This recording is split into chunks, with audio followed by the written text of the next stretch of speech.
안녕하세요. 저는 경기도 외국인 인권지원센터에서 일하고 있는 박선희 노무사라고 합니다. 오늘 그냥 간단한 세미나 정도로 생각했는데 되게 크고 좋은 상도 주시는 영광스러운 자리네요. 저를 초대해 주셔서 정말 감사드리고요. 아마 인터넷으로 지금 다 온라인으로 하시는데 혹시 질문사항이 있으면 저희 센터 검색하시면 전화번호로 나중에 전화를 주시던가 뭐 지금 채팅으로도 받을 수 있는 걸로 아는데 그렇게 해주시면 바로 답을 드리겠습니다.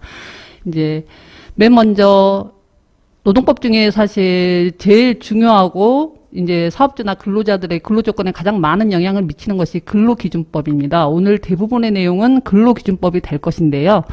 이제 근로기준법을 얘기할 때 가장 먼저 얘기하는 것은 이제 상시 근로자 수, 5인 이상 일하는 사람이 5인 이상이냐, 5인 이하냐 이거에 따라서 적용하는 기준이 약간 달라지고요. 그리고 친족만을 동거하는 친족, 사실 가족기업이라던가 뭐 가사 사용인 간병인에게는 근로기준법이 적용되지 않습니다. 그리고 이제 또 하나 가장 중요하게 얘기하는 것은 근로기준법에서 제가 오늘 말씀드리는 것은 최저기준이다. 쉽게 얘기하면 제가 오늘 최저임금을 말씀드리고 뭐 연차휴가를 말씀드릴 텐데 그거보다 더 많이 주는 것은 사업주와의 협의에 의해서 가능합니다. 그렇지만은 그거보다 더 적게 주는 거. 아, 너는 말을 잘 못하니까 지금 8,720원인데 뭐 8,000원만 우리 합의하자. 설령 계약서에 사인을 하고 서로 합의했다는 것이 명확하더라도 이것은 근로기준법을 어긴 것이니까 무효가 됩니다. 그래서 최저기준이라고 알아두시면 되고요. 그리고 근로자를 판단하는 기준은 실적 관계, 뭐 비자가 없으신 분을 쓰실 수도 있고 뭐 계약서를 안 쓰실 수도 있고 뭐 여러 가지 형태의 종류가 있을 수 있는데 실제 내가 이 사람을 고용해서 출퇴근 시간이 정해지고 뭐 월급을 얼마 주겠다 일을 시킨다 그러면 4대보험을 가입하지 않아도 실제로 근로자로 판단을 한다는 것입니다. 그리고 지금 오시는 분들이 대부분 양돈 농가여서 가장 많이 아시는 게 근로기준법 제63조일 것입니다.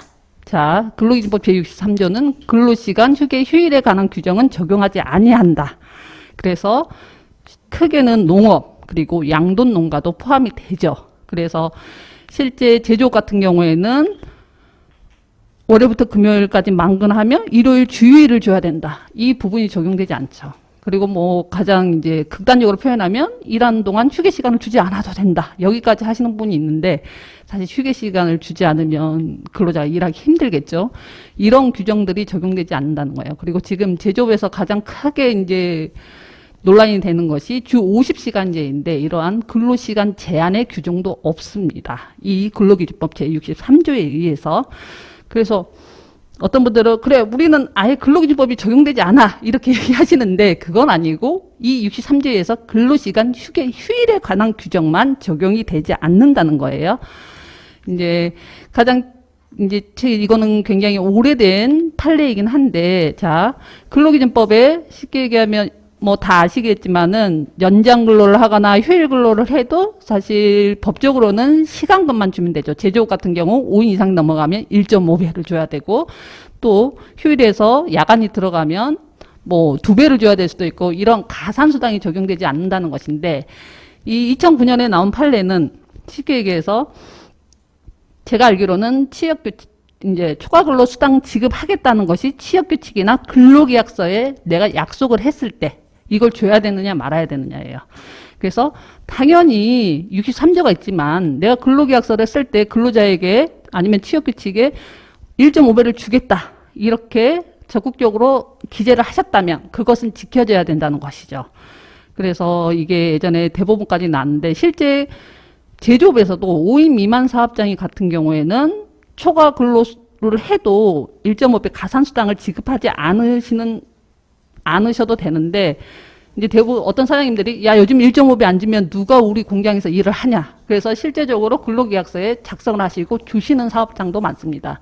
그래서 근로기준법은 평균기준이고 평균기준이 아니고 최저기준이고 내가 어떤 식으로든지 근로계약서라든지 취업규칙에 더 주겠다 휴가를 주겠다 아니면 가산수당을 더 주겠다고 약속하시면 그것은 지켜지셔야 되고 만약에 그걸 지키지 않으면 이제 법 위반이 되신다는 겁니다.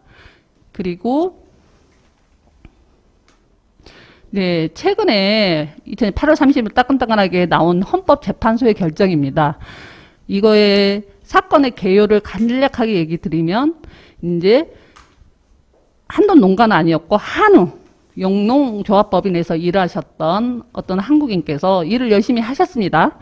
그리고 이제 월급을 어느 날 그때 명절도 끼어 있고 내가 휴일에도 쉬지 않고 일했고 해서 이번 달에 월급이 되게 많겠지. 이때 아마 명절이 끼어 있었을 거예요. 그래서 월급을 받아보니까 실제 월급이 너무 적은 거야. 왜 그런지 알아보니까 63조에서 가산수당이 휴일에 일해도 가산수당이 붙지 않아서 월급이 너무 작았어요. 그래서 이분께서 헌법재판소에서 이 63조의 규정이 인간의 존엄성을 받을 권리 평등권을 침해한다. 위헌이다. 이렇게 소송을 제기를 하셨습니다. 그게 최근에 결정이 나온 건데 결론으로 얘기하자면은 헌법소원 심판 인용 결정을 위한 심판 정적수 쉽게 얘기하면 재판관 9명 중에 7명 이상이 출석하고 6명 이상이 찬성해야 되는데 여기에 이르지 못해서 기각이 됐습니다. 그래서 죄송한데 내용을 더 얘기를 하자면은 쉽게 얘기하면 기각은 돼서 그래 우리 한돈 농가는 역시 축산이니까 계속 시간의 수당이나 이런 것들을 하지 않아도 될 거야 이렇게 얘기하시는데 실제 여기서 찬성하셨던 분이 이 63조가 위헌이라고 하셨던 재판관이 5명입니다. 5명이고 실제 지금 현재 63조가 합헌이라고 하신 분은 한 분만 있었어요. 그리고 5명이 위헌이라고 하셨고 그 중에 이제 세 분이 어떻게 얘기하셨냐면은 이 위헌의 심판을 하려면 내가 이것이 위헌이라고 안 날로부터 90일 내가 몰랐다면 발생한 날로부터 1년 이내에 위헌 소송을 제기해야 되는데 자세히 보니까 이 사람은 안 날로부터 90일이 지나서 헌법 소원을 제기했어. 그랬으니까 이것은 내용을 살펴볼 것도 없어. 이렇게 판단을 내린 거예요. 쉽게 얘기하면 그 세 분 중에 한 명이 이분이 만약에 내용에 대해서 검토를 하고 만약에 한 분만 더 이 63조가 위헌이야 했으면 쉽게 얘기하면 이 조항은 변경이 돼야 되겠죠. 그래서 쉽게 5명이 위헌이라고 하신 분들, 위헌이라고 헌법 불합치라고 판단하신 분들 중에 대부분의 내용이 실제 한돈 농가 지금 63조가 계절적인 요인이 있기 때문에 근로시간 휴게 휴일을 제조업처럼 일괄적으로 적용하는 것은 옳지 않다라고 하셨는데 한돈 농가는 실제 계절적인 요인이 적용되지 않습니다. 여러분 다 아시겠지만은 대부분 축사에서 하고 비가 오나 눈이 오나 대부분 그렇기 때문에 그 5명 위원은 기본적으로 63조를 없애고 기본적으로 농가들도 똑같이 적용을 하되 만약에 정말 계절적 요인이 있는 그런 직종에 한해서는 일부 저 법 제외 조항을 두면 되는 거 아니냐. 일괄적으로 농업이라고 해서 63조에 의해서 근로시간 휴게 휴일 규정을 적용하지 않는 것은 지금 평등권을 침해한다고 대부분의 의견을 내셨습니다. 그래서 아마 제 생각에는 이분은 한국이셨는데 어떤 분이 나중에 한 번만 더 헌재 소송을 내면 아마 합헌 위헌이라고 판단이 될 수도 있을 것 같습니다. 그래서 한돈 농가들이 아마 경각심을 갖고 준비를 하셔야 되는 게 아닌가. 지금은 괜찮지만 그런 생각을 해봅니다. 그 다음에 그래서 이제 가장 근로기준법 처음에 말씀드렸던 대로 이제 가장 기본적으로 하는 게 5인 이상 사업장의 경우에는 전부 적용이 되고 5인 미만의 사업장의 경우에는 일부 적용이 되는데 그래서 5인 미만의 사업장에 어떤 법이 적용되지 않는지 제가 간략하게 설명드리겠습니다.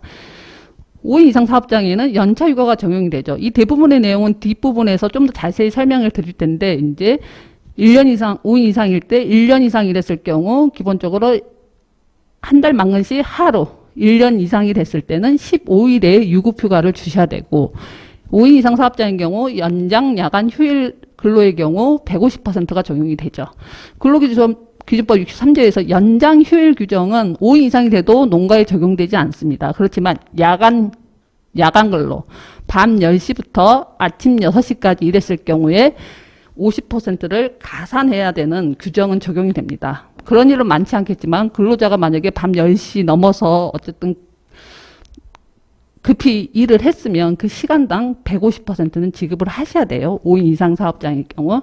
그리고 해고 등의 제한, 해고 사유의 서면 통지. 해고는 정당한 사유에서 절차에 의해서 적정한 징계가 이루어져야 한다. 이런 규정이 5인 이상 사업장에 적용이 됩니다. 양돈 농가, 한돈 농가라고 하더라도. 그리고 해고를 하실 때 서면 통지를 하셔야 되고, 네, 해고 예고는 1인 이상 사업장에 적용이 됩니다. 위에 해고 제한과 헷갈리실 것 같아서 넣었는데 단 3개월 미만인 근로자에게 적용이 되지 않는 것이 해고 예고 조항이죠. 휴업수당의 경우에도 만약에 천재지변이나 이런 것들 때문에 일을 못하면 수당을 주지 않으셔도 되지만 만약에 경영상의 사유, 일이 없다. 이랬을 경우에 내가 경영상 경영을 잘못해서 일이 없거나 아니면 기계가 고장나서 일이 없거나 이랬을 때 일하지 않더라도 근로자에게 70% 이상의 수당을 주어야 된다는 규정이 5인 이상 사업장에 적용이 되고 있습니다. 네, 그리고 10인 이상 사업장은 취업규칙 작성 신고를 하셔가지고 당연히 노동부에 신고를 하셔야 돼요. 그래서 간략하게 5인 미만 사업장에 어떤 것이 적용이 안 되는지 근로기준법에서 살펴보았고요. 그래서 그 내용을 좀 더 자세히 보겠습니다. 제가 넘기는 게 잘 적응이 안 돼서 자꾸 뒤로 가네요. 네. 근로자를 고용하시면 당연히 근로계약서를 작성을 하시고 그 작성한 근로계약서를 근로자에게 교부까지 하셔야 됩니다. 그러지 않을 경우에 500만 원 이하의 벌금이 부과가 되죠. 여러분 보통 합법 노동자, E9 노동자의 경우에는 이제 고용선탈을 통해서 당연히 근로계약서를 작성을 하시고 교부를 하시겠지만 만약에 비자가 없다 하더라도 그 출입국관리법상 비자가 없는 것과 노동법은 별개입니다. 그래서 비자가 없다 하더라도 근로계약서를 안 쓰셨다. 그게 신고에 들어간다. 그러면 500만 원 이하의 벌금이 부과가 될 수가 있습니다. 그리고 근로계약서 어떤 내용이 들어가야 되냐. 근로자에게 중요한 근로조건, 임금, 근로시간, 휴일, 연차휴가, 취업장소, 업무 등이 들어가야 되죠. 만약에 이 내용이 제대로 들어가지 않는 근로계약서도 네, 벌금이 부과가 될 수 있습니다. 그래서 보시면 근데 올해 11월 19일부터 시행되게 되는 것은 임금명세서 교부 의무화입니다. 과거에는 근로계약서만 교부를 하고 임금대장은 작성해서 가지고 있어야 될 의무였는데 11월 19일부터 시행되는 것은 임금명세서를 근로자에게 줘라는 것이죠. 임금명세서 어떤 내용이 들어가냐? 임금의 구성 항목, 기본급, 뭐 직책수당 있으면 직책수당, 그리고 계산 방법, 뭐 일을 했으면 몇 시간 일을 해서 임금이 이렇게 나왔는지 이러한 내역들이 적힌 명세서를 반드시 주어야 한다는 거고요. 네, 서면으로 주어야 한다고 했는데 요즘에 인터넷 시대잖아요. 그래서 전자문서까지 가능합니다. 요즘 뭐 제조 같은 경우에는 인터넷으로 메일로 주기도 하죠. 그래서 임금명세서를 교부해야 되고 만약에 교부하지 않을 경우에 500만 원 이하의 과태료가 부과될 수 있습니다. 그래서 이것은 1인 이상 사업장에 적용이 되게 되니까 유념을 하셔야 될 것 같습니다. 그리고 이제 가장 이미 아시는 분도 많으시겠지만은 최저임금법입니다. 올해 최저시급은 8,720원이고 내년 2022년 최저시급은 9,160원입니다. 일당으로 하면 73,280원이죠. 뭐 서로 합의해서 올해 우리는 8,500원으로 하자 해도 만약에 노동자가 노동청에 신고를 하면 최소한의 국가에서 8,720원으로 규정이 돼 있으니까 8,500원을 했으면 220원을 더 줘라. 이렇게 결정을 하게 되고 더 주셔야 됩니다. 네, 그래서 최저임금에 미달하는 임금을 정할 경우에는 그 부분에 하나에서 무효가 되고 최저임금을 지급을 한 것으로 본다. 이제 간혹 나는 올해 11월 달에 근로자를 고용해서 8,720원을 주기로 했는데 한 달도 두 달도 안 돼서 1월 1일 됐다고 9,160원을 줘야 되냐. 네, 정부에서 정한 기준이니까 반드시 주셔야 합니다. 네, 주셔야 하고요. 그 다음에는 최저임금법에서 이제 적용이 이해가 되는 것은 1년 이상 근로계약을 체결했을 경우 소속 3개월 동안은 최저임금의 90%만 지급해도 가능하다고 규정이 되어 있습니다. 10개월 근로계약은 안 되고요. 1년 이상. 그런데 그래서 과거에 농가도 그렇고 제조업도 이제 최저 3개월 수습기간에서 최저임금의 90% 주는 경우가 많았는데 이제 고용노동부에서 너무 단순 업무는 수습기간, 배우는 기간이 필요하지 않지 않냐. 그래서 단순 업무의 경우에는 처음부터 최저임금 전액을 지급을 해라. 이렇게 해서 제조업에서 되게 말이 많았죠. 우리 제조업들이 그러면 다 단순 업무냐. 이렇게 해서 질의도 많이 하고 했는데 제조업에 대해서는 기계를 다루는 일을 보조라도 수행하면 이것은 단순 업무가 아니다. 이렇게 고용노동부에서 행정해석을 했고요. 이제 농업 단순 종사원이라고 해서 이게 고용노동부 자료입니다. 고용노동부 자료에서 그냥 단순히 가축에게 사료, 물을 주고 축사를 청소하는 경우 단순 종사원으로 본다. 이렇게 규정을 했습니다. 근데 저희 센터에서 이제 농촌 노동자 지금 모니터링을 하는데 한돈 농가에서 굉장히 노동자들이 하는 일이 많더라고. 저는 전문 용어에서 뭔지 모르겠는데 청소도 하지만 뭐 여러 가지 업무를 해서 이게 아마 기계랑 관련이 돼서 어떤 것을 숙련을 해야 된다면 단순 종사원으로 볼 수는 없지 않을까 싶습니다. 만약에 정말 이제 청소하고 먹이 주고 이 정도만 한다 이러면 단순 종사원으로 봐서 처음부터 최저임금의 100%를 지급을 하셔야 합니다. 그래서 이제 노동법에서는 이제 임금을 줘라. 어떻게 줘야 되나? 이제 문제가 발생해. 퇴직을 했을 때는 평균 임금의 31분. 뭐 해고 예고 수당의 경우에 해고를 하게 되면 한 달 전에 얘기하거나 한 달 미리 예고를 하거나인데 그랬을 경우에 해고 예고 수당은 통상임금이나 평균임금을 주어야 한다. 이렇게 통상임금, 평균임금이 사실 나눠져 있습니다. 왜냐하면 임금이라고 하면 근로자들도 그렇고 사장님도 그렇지만 기본급이야? 다 받는 돈이야? 아니면 세금 떼고 통장에 들어오는 돈이야? 이런 게 되게 헷갈리시는데 그래서 평균임금과 통상임금이 나눠져 있는데 이제 이 단어를 다 설명하기에는 시간이 너무 짧아서 쉽게 이야기하면 연차휴가 수당 같은 경우 연차휴가를 다 못 쓰는데 수당을 준다. 그런 거는 이제 기본적으로 시간급, 통상임금, 보통 기본급에서 정기적으로 받는 반장수당, 직무 관련 수당, 뭐 식대를 정기적으로 준다. 이런 것들은 대부분 통상임금이고요. 평균임금 같은 경우에는 오버타임, 쉽게 얘기하면 연장근로를 해서 총으로 받는 3개월 퇴직할 때 3개월 동안 총 받는 금액을 나눈 금액이 평균입니다. 그래서 계산을 만약에 이러한 퇴직금을 줘야 된다, 해고예고 수당을 줘야 된다, 연차휴가 수당을 줘야 된다 했을 때 통상임금이냐 평균임금이냐를 알고 거기에 맞는 금액을 주셔야 하는데 여기에서 만약에 질문이 있으신 거는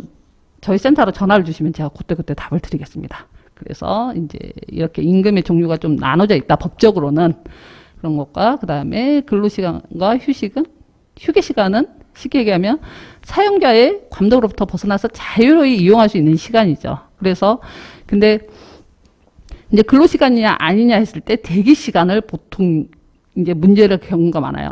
일이 없으니까 잠깐 쉬고 일 터지면 나와서 얘기해. 이것은 대기시간이죠. 그러면 대기시간은 근로시간에 해당이 됩니다. 일이 없어서 그냥 공장에 나와만 있으라고 했어.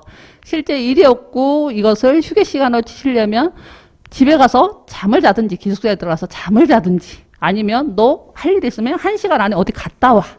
이렇게 해서 본인이 자유롭게 사용할 수 있도록 해야 되는 시간을 휴게 시간이라고 합니다. 그래서 이런 근로계약서 이제 특히 이제 한돈 농가는 좀 덜한 것 같은데 이제 농업 같은 경우에는 근로시간과 휴게 시간이 애매하게 사용하시는 분들이 있어요. 그래서 이제 나중에 노동청에 가서 분쟁의 소지가 있을 수 있는데 휴게 시간이라고 하시려면 반드시 근로계약서에 기재하시고 그 시간은 근로자가 온전히 사용하실 수 있도록 하셔야지 휴게 시간으로 볼 수 있습니다. 왜냐하면 휴게 시간은 임금이 나가지 않는 시간이니까 실제 이것이 휴게 시간이 아니다.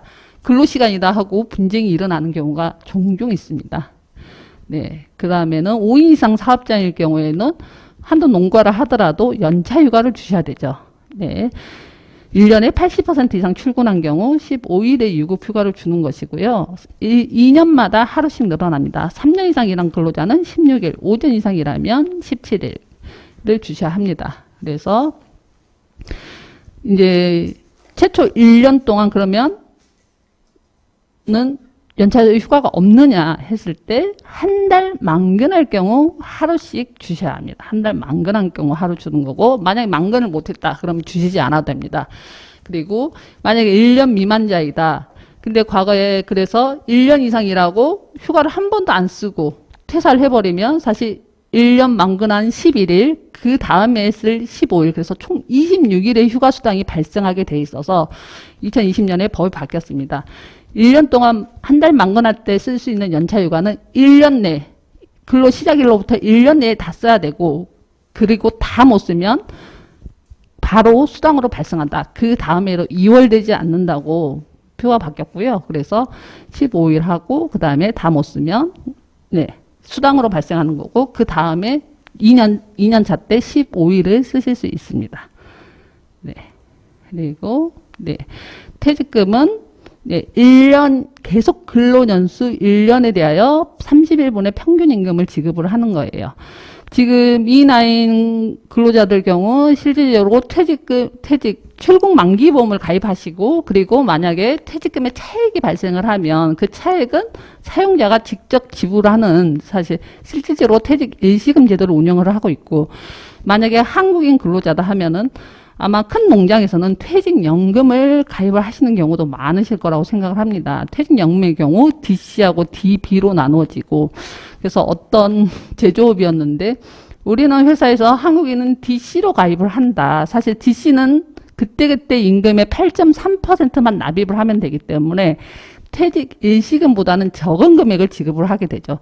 그래서 한국인은 퇴직연금 DC형을 가입하는데 왜 외국인은 퇴직금을 일시금으로 실제로 줘서 더 많이 주냐? 이것은 차별이다. 외국인도 퇴직연금을 가입하게 해달라. 이렇게 저희 센터에 전화를 하신 분이 계셨는데, 지금 고용허가제법에 의해서 실제적으로 퇴직연금을 가입할 수 없고, 출국 만기 보험과 그 차액에 대해서 그 차액금은 일시금으로 지급하도록 지금 법이 되어 있습니다. 그래서 기본적으로 외국인 E9 같은 경우에는 퇴직 일시금 제도로 운영을 하셔야 한다는 것이고요. 그 다음에 그래서 퇴직금 계산은 여러분 고용노동부에 있는 퇴직금 계산 프로그램 이렇게 검색을 하면 고용노동부 프로그램이 바로 네이버에 뜹니다. 그래서 거기에 들어가셔서 언제부터 일했고 언제 퇴사했다 하고 마지막 3개월 임금을 넣으면 바로 계산이 엑셀로 해서 계산이 되는데요. 제가 예시로 든 거는 간혹 사업주에서 헷갈리시는 부분에 대해서 예시를 들었습니다. 그래서 이분 같은 경우에 14년 1월 1일부터 2021년 7월 13일 마지막 최종 3개월 임금 갔다고 하는데, 실제 마지막 3개월 임금에 따라서 결정이 되는데 마지막 3개월 중에 한 달을 사업주의 허락을 받고 질병을 치료했다던가 아니면 코로나 시국이 아니었다면 본국을 갔다 왔어야 되는 온 경우가 있을 수 있습니다. 그러면 쉽게 2달 임금을 2달 일수로 나눈 금액으로 계산을 하시면 돼요. 그래서 이거를 실제 2달 동안 받은 임금을 92일, 91일 총 3개월 일수로 나누면 실제 퇴직금액이 3분의 2가 되겠죠. 실제 그렇지만은 그렇게 하지 않는다. 왜냐하면 사업주의 허락을 받고 왔기 때문에. 그래서 평균 임금 계산에서 제외되는 기간과 임금에 8번이 있습니다. 위에 같은 경우에 법적으로 정해진 휴업이나 산재 같은 경우에 당연히 제외되지만, 업무의 산재가 아니다 하더라도 사용자의 승인을 얻어서 휴업한 기간이다. 그러면 평균 임금 계산에서 제외해라. 이렇게 되어 있습니다. 실제 사업장에서 본국 갔다 오는데 단 얼마라도 줄게 하고 준다 하더라도 이게 온전한 임금이 아니면 퇴직금에 영향을 미칠 수 있기 때문에 퇴직금 계산 기간에서는 제외해야 한다고 돼 있고, 이제 간혹 우리 세무사가 했어 이렇게 얘기하시는 분이 있어요. 근데 세무사에게 왜 임금이 작아졌는지 설명을 하지 않고 그냥 단순히 월급 명세서만 보내면 세무사는 알 수가 없으니까 그 금액으로 하시는 거죠. 그래서 이 부분 만약에 본국에 갔다 오거나 이런 승인을 받아서 3개월 내에 그 기간이 있다면 그 기간은 빼고 계산하시는 게 맞다는 거 알려드리고요. 그 다음에 휴업수당입니다. 휴업수당은 사용자의 귀책사유. 장사가 안 되는 것이 귀책사유냐 이렇게 얘기하시는 경우도 있어요. 그렇지만은 사용자의 경영상 책임을 폭넓게 의미하는 것입니다. 그래서 내가 경영을 잘못해서 일이 없다. 그러면 근로자들에게 하루를 쉬라고 할 수도 있고, 한 달을 쉬라고 할 수도 있고, 뭐 일주일을 쉬라고 할 수도 있죠. 그 경우에는 평균 임금의 70% 이상 수당을 지급하라는 거예요. 5인 이상 사업장일 경우입니다. 만약에 평균 임금의 70%가 너무 많다. 통상임금보다 기본급보다 초과를 한다 했을 경우에는 통상임금으로 지급을 가능합니다. 최근에 천재지변 같은 경우에는 뭐 장마가 져서 뭐 축사가 뭐 물에 잠겼다. 이런 천재지변 같은 경우에는 휴업수당을 지급하지 않으셔도 되지만 최근에 가장 문제가 됐던 게 코로나19입니다. 코로나19로 인해서 이제 제조업들이 우리 장사가 안 돼.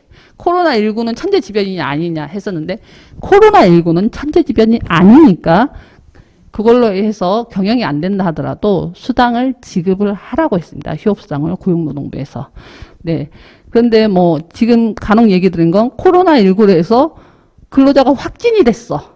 그러면 격리가 될 거잖아요. 14일 동안. 그러면 이 기간 동안에 임금을 내가 지급을 해야 되냐 안 해야 되냐. 실제 코로나19에 확진된 것은 사업주의 책임은 귀책사유라고 볼 수는 없죠. 그래서 휴업수당을 지급하지 않으셔도 되고 그 코로나19에 확진된 근로자는 동사무소에 생활지원금으로 그 부족분, 임금 정도는 안 되지만 그 1인당 30 얼마 정도 되더라고요. 그거를 받아서 생활을 하면 된다. 이렇게 되어 있습니다. 그리고 임금 채권의 시효는 3년입니다. 쉽게 하면 뭐 사업주 입장에서 보면 3년 동안 임금을 안 주시면 법적인 책임은 벗어난다는 거죠. 그렇지만은 공소시효가 5년입니다. 임금체계 시효라는 건 민사상의 시효고 3년은 5년은 검사 측에서 노동부에 신고해서 검사가 알았어. 지금 4년 된 임금이야. 뭐 했을 경우에는 처분을 할 수 있다는 거죠. 네. 그래서 이거 알아두시면 되고요. 그 다음에 근로관계의 종료입니다. 이게 가끔 이제 뭐 당사자끼리 서로 우리 악수하고 합의로 퇴사하거나 뭐 정년퇴직을 맞이해서 퇴사를 하거나 이런 건 문제가 없습니다. 근데 이제 근로기준법에서 문제 삼는 건 빨간색으로 표시되는 해고죠. 해고고 위에 있는 사직입니다. 보통 공고사직 얘기하시죠.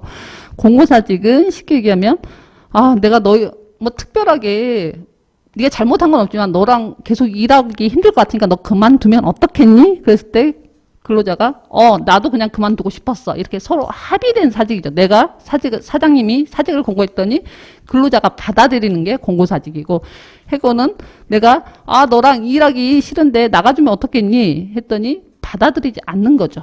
이 해고에 대해서 정당한 사유가 있고 정당하지 않을 수 있는 것이죠. 그래서 근로기준법에서 규정을 하고 있는 건 이 해고 중에 부당한 해고, 정당하지 않는 해고에 대해서 규율을 하고 있는 것입니다. 그래서 사직도 공고사직이라고 하면 대부분 한국 노동자들도 많이 관심을 갖지만은 같은 해고와 유사하게 보고 실업급여를 지급을 하게 되죠. 그 고용센터에 하면. 네, 그렇지만 지금 외국인도 이제 고용보험은 가입할 수 있지만 그렇지 않는 경우는 하지 못하기 때문에 하지만 공고사직으로 처리하실 때 많이 이제 특히 외국인 E9 노동자를 쓰시는 농가에서 이제 좀 더 주의를 기울여야 할 것은 진짜 공고사직이다 하면 공고사직으로 처리하고 실업급여를 받게 해주시는 게 맞는데 그렇지 않고 그냥 자기가 나간다고 했는데 내가 뭐 근로자를 생각해서 공고사직 처리해 줬더니 어떤 경우가 있냐면 지금 비자를 연장해야 하는 노동자들의 비자가 연장이 안 될 수가 있습니다. 한국인 노동자를 공고사직을 시킬 경우 그 외국인 노동자의 비자 연장 시점으로부터 2개월인가 그 시점에서 한국인에 대한 공고사직이 있으면 한국인을 내보내고 외국 사람을 계속 쓰려고 해서 비자가 연장이 안 됩니다. 이 부분은 반드시 유의를 하셔야 되고요. 왜냐하면 이런 사건이 걸리면 사장님도 피해지지만 외국인 노동자도 굉장한 피해가 됩니다. 그래서 공고사직을 처리하실 때 반드시 외국인 노동자의 재고용 시점과 연관이 되는지 확인을 하시고 그것을 고려하셔서 처리를 해주셨으면은 아마 경영에 더 도움이 되실 것 같습니다. 그래서 크게 이제 해고가 아니더라도 근로자가 잘못한 경우, 이제 해고 같은 경우는 근로자가 이제 더 이상 근로자는 같이 일할 수 없을 정도로 잘못했을 경우에 해고가 행해지는 것이고, 굉장히 작은 잘못에 대해서는 작은 징계가 행해질 수 있죠. 그렇지만 시간상 관계로 징계 해고 문제, 이제 해고 가장 크게 잘못해서 이루어지는 징계가 가장 높은 수준의 것을 해고라고 하는데요. 그것에 대해 얘기하겠습니다. 5인 이상 사업장에 적용이 되는 것입니다. 해고에 대한 규정은. 그래서 당연히 근로자의 잘못된 비위 사실이라든가 아니면 사용주의 업무 지시를 이행하지 않는다든가 이런 것들이 있어야 하고요. 그래서 그 다음에 만약에 10인 이상 같은 경우 취업규칙, 단체협약에 보통 징계위원회 규정이 있습니다. 그 규정이 있다면 그 규정을 지키셔야 되고요. 그리고 그 징계 수위와 이유와 그 징계의 수준이 사회 통념상 타당하다고 인정이 돼야 됩니다. 그렇지 않은 경우 너무 작은 징계 하루 이틀 지각했어. 근데 야 우리 농가는 야 하루만 해도 너가 안타까운 사정이 있는지 알겠지만 하루 안 나와서 돼지들 다 죽으면 어쩔 거야. 나가. 이렇게 해고를 했다. 경미한 사유에 대해서 가혹한 징계를 하는 것도 징계권의 남용으로 보고 있습니다. 그 다음에 경영상 해고는 정말 축사가 너무 경영이 안 좋아서 쉽게 하면 근로자는 잘못한 게 없는데 경영이 안 좋으니까 일부 대량으로 해고를 하는 걸 경영상 해고라고 하고요. 해고를 하실 경우에도 요건이 필요합니다. 경영상 필요, 해고 회피, 50일 전 통지, 공정한 해고 대상자를 선정을 하셔야 되고요. 그 다음에 해고를 하실 때 반드시 해고 사유 서면 통지를 하셔야 합니다. 아무리 정당하게 보이는 이유이다 하더라도 서면 통지하지 않으시면 그 해고는 무효라고 판단이 될 수 있고요. 네, 그래서 어떤 분이 아니 외국인이 나가서 어디 사는지도 모르는데 이런 현실도 모르는 얘기를 하냐? 어떻게 서면으로 보내냐? 이렇게 얘기를 하시는 경우가 있어서 실제적으로 외국인 같은 경우 보통 기숙사가 이제 한국 내에 주소진 경우가 많기 때문에 기숙사에 없이 정말로 이분이 나가버렸다 그러면 최소한 문자라든가 이런 것으로 계속적으로 컨택을 하시도록 노력해야 되고 문자라도 너 이제 오지 않으면 이제 언제까지 한 달 후에 해고가 될 것이다. 이런 것들을 보내서 증빙 자료를 만들어 놓는 것이 좋아요. 왜냐하면 일부 사업자의 경우 나가 해놓고 야 안 나오니까 연락 두절이다 그러면 무단이탈 신고해서 비자를 없애야 되겠다 이런 간혹 사장님들이 예전에 있으셔가지고 말씀을 드리는 겁니다. 네. 그리고 해고 시기의 제한은 만약에 근로자가 산재를 당했다 그러면은 산재 완치되고 30일간 그 후 30일간은 해고 금지 기간이고요. 여성 근로자의 경우 출산 전후 유사산 휴가 육아휴직 기간 30일간은 해고를 하실 수 없는 시기입니다. 제가 양보다 굉장히 좀 너무 늦게 한 것 같네요. 그래서 해고 예고제도는 1인 이상 사업장이 적용된다고 얘기했죠. 만약에 정당한 사유다. 사장님께서 이 근로자랑은 누가 봐도 계속 일할 수 없어 하더라도 30일 전에 해고 예고를 하거나 만약에 30일을 또 보고 싶지 않다. 그러면 30일분의 통상임금을 먼저 지급하고 내일부터 나오지 마 하는 거예요. 이것도 정당한 해고에 적용이 됩니다. 부당한 해고 같은 경우에 부당해고 구제 신청이 들어갈 수 있죠. 그래서 해고 예고를 적용하지 않은 근로자는 3개월 미만인 경우 계속 근로한 기간이 3개월 미만인 경우에는 적용이 제외가 됩니다. 이제 지금 E9 근로자들, 외국인 근로자의 고용 등에 관한 법률에 대해서 이제 10월 14일부터 시행되는 규정이 많아서, 최근에 4월 달에 아마 3월 달에 개정이 된 것인데, 지금 취업활동 기간 연장 특례. 그래서 지금 4월 13일부터 이제 코로나19도 있고 신규 외국인 근로자가 들어오지 못하기 때문에 근로자들은 계속 나가시는 분이 있는가 반면에 이제 새 신규 입국자가 없어서 그때 비자가 올해 12월 안에 만료된 근로자들은 다 1년 연장을 하도록 법이 바뀌었습니다. 그래서 그때는 이제 급해서 4월 13일부터 즉시 시행을 했고요.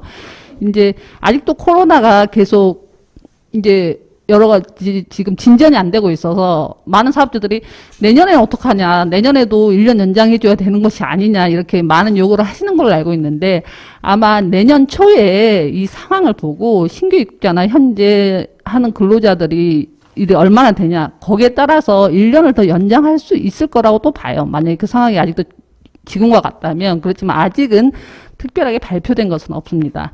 그리고 제2급 특례자, 이제 과거에 성실 근로자라고 얘기하셨던 분들인데요. 이 근로자가 되게 성실해서 4년 10개월 일하고 다시 고용을 하고 싶어 하는 근로자들이 과거에는 3개월 이후에 다시 입국할 수 있었는데 이게 너무 길다 해서 1개월만 지나면 다시 재입국할 수 있도록 법이 바뀌어서 지금 10월 14일부터 시행이 되고 있고요. 그 다음에 재입국 특례 대상자. 이제 재입국 성실 근로자로 계속 들어오려고 하면은 사업장을 4년 10개월 동안 사업장을 한 번도 변경을 안 했거나 변경을 했다 하더라도 이 사람이 뭐 임금 체불, 사업장에서 폭행, 뭐 사업 회사가 망했거나 이런 자기 귀책 사유가 아닌 것 합의로 변경하면 안 되고 이럴 경우에만 성실 근로자가 될 수 있었죠. 다시 들어올 수 있었는데 이거를 대폭 확대했습니다. 그래서 최근에 이제 제조업 동일 업종 기간 내에서 만약에 옮겼으면 마지막 내가 4년 10개월 나가기 전에 이 마지막 사업장에서 1년 이상만 일을 하면 그 전에 사업장을 몇 번을 바꿔도 자기의 귀책사유든 사업자 귀책사유든 사유에 상관없이 다시 들어올 수 있도록 하겠다고 아예 법이 바뀌었습니다. 그래서 과거 이제 뭐 동일 업종을 어디까지 볼 것이냐 이런 설왕설래가 많았는데 이제 제조업이면 한돈 농가도 마찬가지고요. 지금 고용하고 있는 근로자가 이제 뭐 올해 말 내년 초에 끝나는데 이 근로자가 실제로 몇 번을 바꿨다 하더라도 내가 지금 고용하고 있는 곳에서 1년 이상만 있었으면 성실 근로자로 입국을 하실 수 있습니다. 그리고 만약에 1년이 안 됐어. 1년이 안 됐는데 이 근로자가 바뀌게 된 게 너무 억울한 상황이야. 억울한 상황일 경우에는 그것도 외국인 권익보호 협의회에 내가 억울한 사정으로 지금 사업장을 바꾸고 1년이 안 됐다 했을 경우에는 그것도 구제가 되게 바뀌었습니다. 네.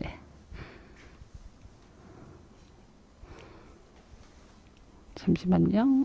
그리고, 네네. 그래서 외국인 근로 책임 아닌 사유로 사업장 변경 시 제2국 특례 요건이 보완이 됐고요. 그 다음에 고용허가제.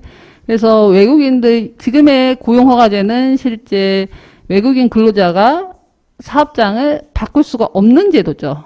이제, 그렇지만 외국인 근로자 책임이 아닌 경우에는 사업장 변경을 하실 수가 있습니다. 첫 번째로는 휴업, 폐업. 현재 일하고 있는 회사가 휴업이나 폐업을 하면 당연히 바꾸시는 거고 휴업이 너무 잦다. 평균 임금의 70% 미만으로 2개월 이상 했거나 90% 미만으로 4개월 이상 받았을 경우에는 신청으로 인해서 네, 사업장을 변경할 수 있습니다. 그리고 농촌지의 경우 아마 한돈 농가는 포함이 되지 않을 건데 그냥 작물 재배 같은 경우에 농한기 금어기 같은 경우에 사용자 공고사직을 하는 경우에도 사업장을 바꾸실 수 있고요. 이제 두 번째로는 회사가 고용허가나 고용허가 취소나 제한 이렇게 받았을 때 한국인을 너무 많이 이제 사업이 안 좋아져서 그러시겠지만은 이제 공고사직이나 해고를 시키신다든가 아니면 미등록 노동자를 쓰시다가 적발이 된 경우에는 고용허가 취소나 제한이 되실 수 있습니다. 그럴 경우 당연히 바꾸실 수 있죠. 그 다음에 임금 체불이 발생한 경우. 그리고 이것은 체불은 꼭 돈을 안 준 것뿐만 아니라 지급 지연, 계속해서 늦게 준다. 월급날을 지키지 않으시고 늦게 준다 하시는 경우도 발생할 수 있습니다. 그리고 또 최근에 바꾼 거는 산재 발생 사업장의 경우에는 중대재해 발생 사업장이라든가 3개월 이상 요양이 필요한 부상, 질병이 발생하면 당사자는 가능하죠. 그리고 중대재해 발생 사업장의 경우 내가 하지 않더라도 이 사업장이 위험하다고 판단되는 경우에는 사업장을 옮기실 수 있습니다. 중대재해 발생 사업장이라는 것은 사망자가 1명 이상 발생하거나 3개월 이상 요양이 필요한 근로자가 2명 이상, 다발적으로 그 3개월 미만이라 하더라도 10명 이상의 재해자가 발생한 사고가 난 사업장을 말을 합니다. 네. 그 다음에 부당한 처우 등으로 인해서도 사업장을 바뀌실 수 있습니다. 그리고 이제 마지막으로 양돈 종사 기한 노동자 우수 사례를 좀 알려달라고 하셔가지고, 이제 이거 최우팔 소장님은 제가 과거에 오랫동안 같이 일하셨던 소장님이신데, 이제 센터 일을 하지 않으시고, 이제 네팔이랑 커피 공정무역을 하고 계시는데, 그래서 네팔을 자주 왔다 갔다 하시면서 한국에서 일을 하다가 네팔로 돌아가신 노동자들의 사례집을 내셨어요. 2017년에. 그래서 그 중에 한 명이 이제 참 타파씨입니다. 이분이 한국에서 배운 돼지 농장 기술로 이제 네팔에서 돼지 농장을 차리셨고, 이때 2017년에 책 쓰실 때만 해도 2,000마리 정도 돼지를 키우시고 계시고, 앞으로 5,000마리 정도 늘릴 생각이다. 이런 얘기가 나옵니다. 그래서 이제 뭐, 기회가 되시면 책을 보시도 다행이지만 대략적으로 본 거는 이제 이분이 이제 한국에서 제조업도 하시고 여러 일에 종사하시다가 자기가 돼지 농장에 관심이 있어가지고, 왜냐하면 네팔에 돼지 농장이 없다. 그리고 제조업도 너무 안 좋고, 그래서 나는 지배를 이제 한국에서 계속 살 생각은 없고 지배를 가려면 뭘 해야 될까? 그래서 자기도 이 돼지를 키워야 되겠다. 네팔에 가서. 네팔에 이런 사업이 원활하지 않으니까. 그래서 한국의 돼지 농장에서 일을 하시면서 기술을 배우셨어요. 이제 이분은 목적이 있으셔서 이제 너무 행복하게 살았다고 하는데, 자기 친구들 같이 일했던 친구는 야, 제조업이 더 많이 준대 하면서 일부 다 서울로 떠나고 이랬지만 자기는 끝까지 남아서 하고 네팔에 오셔가지고 돼지 농장을 이제 하시는데, 이제 이분이 말씀하시는 건 다 좋은데 네팔이 워낙 제조업이 열악하고 이제 사회 기반 시설이 약하다 보니까 필요한 장비나 자재, 한돈 농장을 하는데 그런 물건을 구할 수가 없었는데, 한국에 계신 사장님께서 다 이제 그걸 알아서 그거를 요청을 하시면 사장님께서 뭐 항공이나 이렇게 우편으로 보내주시고 네팔로 직접 오셔가지고 여러 가지 기술이나 지도 조언을 하셔가지고 지금 돼지 농장을 굉장히 크게 하고 계셔서 지금 대통령 표창까지 받으셨다. 이런 것입니다. 그래서 아마 일부 외국인 노동자는 무슬림이기 때문에 돼지 농장을 싫어하시는 분도 계실 수 있는데, 그렇지 않고 네팔 같은 경우는 힌두교가 많아서 굉장히 돼지 농장에 대해서 이분 이후로도 제가 이제 긍정적으로 생각하시는 분들을 많이 봤고, 대부분 한국에서 계속 사시고 싶은 분도 있지만 가족이 있는 네팔로 다시 돌아가야겠다 했을 경우에 귀환을 생각하시는 경우에 굉장히 양돈에 대해서 좋게 생각하시고 그거를 굉장히 긍정적으로 하시는 분도 저도 만나 뵀던 것 같아요. 그래서 아마 거기에서 이제 한국에서 일할 때도 이런 분들이 굉장히 열심히 하겠죠. 기술도 배우려고. 그래서 혹시 그분이 돌아가실 때 사장님들께서 여러 가지 그런 성실한 근로자에게 여러 가지 기술을 전수를 하거나 알려주거나 도움을 주신다면, 많은 이제 외국인 노동자들이 지금 실제 거의 대부분의 노동자들은 농업이, 특히 한돈 농가도 마찬가지죠. 한돈 농가는 재배업보다는 조금 낫지만은 이제 가산수당이 적용되지 않고 뭐 이런 것들 때문에 오기를 싫어하는 업종 중에 하나이긴 해요. 그렇지만 이런 분들이 계속 이제 양성이 된다면은 이제 이제 일도 하고 돈도 벌고 기술도 배우는 목적으로 이제 긍정적으로 생각하고 열심히 일하지 않을까 싶습니다. 그래서 이 책은 시중에서도 구하실 수 있는 걸로 알고 있어요. 많이 팔리지는 않았지만. 그래서 오늘 굉장히 짧은 시간에 제가 너무 훅훅 지나가가지고 이해가 안 되시는 부분도 있을 수 있는데, 아마 경기도 외국인 인권지원센터에 제가 계속 일을 하고 있습니다. 잠깐 와서 일을 하고 있는 게 아니고 거기서 상근직으로 일을 하고 있기 때문에 혹시 노동법 관련하거나 고용허가제 관련해서 궁금하신 거나 의문나신 사항이 있으면 전화를 주시면 제가 출장 가지 않는 이상은 전화를 받아서 다 대답을 해드리겠습니다. 네, 감사합니다. 여기까지입니다. 많은 내용을 짧은 시간에 발표해 주신다고 정말 고생 많으셨습니다. 제가 하나 질문 드릴 건, 아까 무슨 프로그램이라고 하셨는데, 네. 그게 어떤 프로그램입니까? 계산하는 프로그램이. 퇴직금 계산 프로그램. 퇴직금? 네, 퇴직금 계산 프로그램이라고. 네네. 예, 외국 노동자들이 이제 집에 가시거나 네. 중간에 그만두시면 퇴직금을 계산해 주셔야 되잖아요. 네. 그래서 뭐 큰 데 같은 경우는 세무사에 맡기시는 경우도 있지만, 그렇지 않은 경우에는 이제 퇴직금을 어떻게 계산하냐 그러면 네이버에 노동부 퇴직금 계산 프로그램 검색을 하면 그 프로그램이 바로 떠요. 거기에 마지막 3개월 근로기간만 쓰시면 마지막 3개월 임금 넣고 근로기간 먼저 넣어야 되겠죠. 근로기간 넣고 마지막 3개월 임금만 넣으면 퇴직금이 바로 계산이 됩니다. 알겠습니다. 네. 그리고 만약에 지금 이제 뭐 위드 코로나 되고 내년 상반기에 뭐 치료약이 나오고 하면 내년 하반기 정도면 외국인들이 많이 들어올 건데. 네네. 내년 하반기나 내년 상반기에 많이 들어올 건데, 만약에 주거 시설이 위반이 되면 예. 그 고용 허가가 떨어지지 않아 가지고 채용을 못하는 그런 사례들이 발생할 가능성이 상당히 높겠죠. 그렇죠. 신규로 아마 입국하시는 근로자를 받으시려면 지금 주거 시설로 등록이 되셔야 되는 거잖아요. 예. 네네. 거기에 대해서 이제 저도 사실 농가들 이제 이게 문제가 됐던 거는 이제 비닐하우스, 작물 재배 같은 경우에는 또 상당히 편차가 크긴 하지만은 이제 대부분 양돈 농가 같은 경우는 되게 대체적으로 좋기는 하더라고요. 제대로 된 건물에. 그래서 고용노동부가 굉장히 거기에 대해서 고심을 많이 하고는 있는 걸로 아는데 아직 결정은 내리지 못한 걸로 알고 있어요. 아직 결정은 안 난 상황이다. 네네네네. 제가 알기로는. 그건 근데, 지금 새롭게 네. 들어오는 사람 아직도 있는데 예. 그런 사람들한테 이건 법 적용이 아직 된 사례는 있습니까? 아직 들어오는 숫자도 많지 않고 제가 들은 바는 없습니다. 아직까지. 아직은 없고 근데 이게 적용될 가능성은 보시기에 많다고 생각됩니까? 적다고 생각됩니까? 왜냐면 준비를 지금 당장 해야 될 상황이거든. 저희들은 입장에서 보기에는. 제가 지금 뭐 고용노동부 사람도 아니어서 제가 책임 있는 말을 드리기에는 이 가능성을 봤을 때 50대 50으로 봤을 때 아무래도 이쪽으로 무게가 갈 가능성이 있다.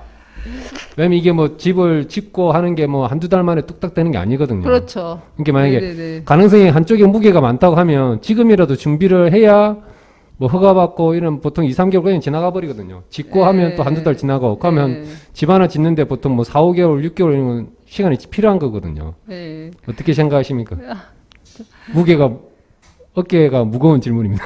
네네네. 어깨 무겁습니다. 예. 저는 아니 근데 이제 보통 축사 같은 경우에 제대로 된 건물이 많기는 하더라고요. 그게 이제 주거지가 아닌 것 때문에 문제가 되시는 거잖아요. 예. 그래서 좀 더 글쎄요 긍정적으로 되지 않을까 저는 거기에 대해서 다들 많이 그렇게 생각은 하고 계신데 정말 책임 있는 답변은 아닙니다. 제가 위치가 그렇기 때문에 네 죄송합니다. 그럼 된다 안 된다 아직까지 확답은 네네. 주시기 어렵다. 예, 네. 알겠습니다. 긴 시간 동안 발표해 주신 박선희 노무사님이셨습니다. 예, 수고하셨습니다. 네 감사합니다. 예, 이제 오늘 그 마지막 강의입니다.